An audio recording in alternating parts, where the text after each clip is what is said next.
I told you already na ayoko nga magka-love interest ka sa iba. Alam mo naman dito sa showbiz, ang daming malalanding babae. Ganito, papayag lang ako kung ako yung ka-love team mo. Babe, hindi naman kasing obrang ganun eh. Sayang kasi ang dami ng dumaang opportunities eh. Matiwala ka naman sa akin, di ba, babe? Mahal mo ako, mahal kita. Tsaka trabaho lang naman to, babe. Babe. Babe.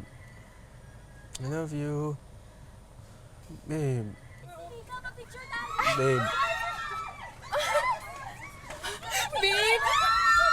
Babe, may fans na ako! Ay, sure.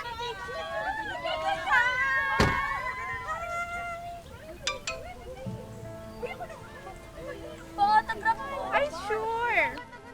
Ay, oh my God. Thank you. Ang bait mo ka. Ang bait niya. Thank you. Ay,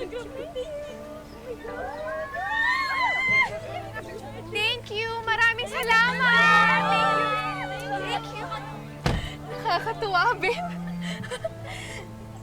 Teka, sa phone ko. Ay, ba't hawak mo yung phone ko? Sino yung Jeffrey na yun? Ba't kausap mo yan? Nag-reply ka dun, I love you to, I love you to. Pinapakaalaman mo yung phone ko? Eh kasi may nag-text eh, kaya binuksan ko. Eh, sino ba kasi yung Jeffrey na yun? Ba't nag-I love you to ka dun? Si Jeffrey, yung childhood friend ko. Eh, ikaw nga nag-I love you ka nga rin sa mga fans mo eh. Baby ba yan? Fans yun eh. Well, it's the same thing. Eto, friend ko to.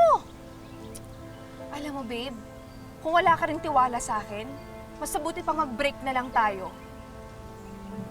Dahil sa labis na pagmamahal ni Kokoy sa kanyang kasintahan noon, patuloy siyang naging sunod-sunuran sa lahat ng gusto at iutos ng kanyang kasintahan.